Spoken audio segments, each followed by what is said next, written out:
हातकणंगले तालुक्यातील तिळवणी येथील सामाजिक कार्यकर्ते सुनील गायकवाड यांनी सहकुटुंब दसरा चौक येथे शाहू महाराजांच्या पुतळ्याजवळ भीक मागो आंदोलन केलं। यावेळी जमवलेली भीक मुख्य कार्यकारी अधिकारी हे उपस्थित नसल्याने दिली नसल्याचं आणि ते भेटतील तेव्हा देणार असल्याचं गायकवाड यांनी सांगितलं।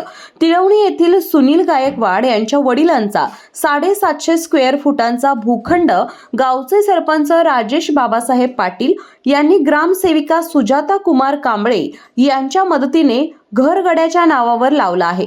या विरोधात गायकवाड कुटुंबीय गेली 2 वर्ष सातत्यानं आंदोलन करत आहेत।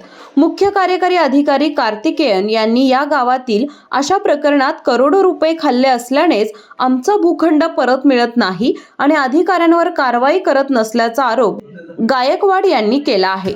माझं नाव सुनील भीमराव गायकवाड। मी तिळवणी तालुका हातकणंगलेचा रहिवासी आहे, कोल्हापूर जिल्हा। मी बौद्ध समाजाचा आहे। आमच्या गावातील 750 स्क्वेअर फुटाचा प्लॉट गावचे भूखंड चोर सरपंच राजेश बाबासाहेब पाटील यांनी त्यांच्या घरगड्याच्या नावावर केलेला आहे।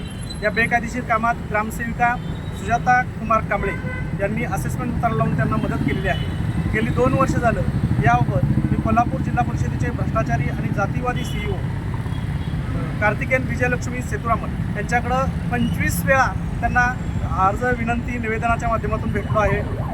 आंदोलन अनेक केलेले आहेत, तरी देखील ते त्यांच्यावर कुठलीही कारवाई करत नाही आणि या सर्व अधिकाऱ्यांना ते पाठीशी घालत आहेत आणि आमचा भूखंडही परत देत नाही। दरम्यान सुनील गायकवाड यांनी या संपूर्ण घडामोडींबाबत तीव्र संताप व्यक्त केला असून पोलिसांनी बॅनर काढून घेऊन आंदोलनापासून रोखल्याचा आरोप यावेळी केला।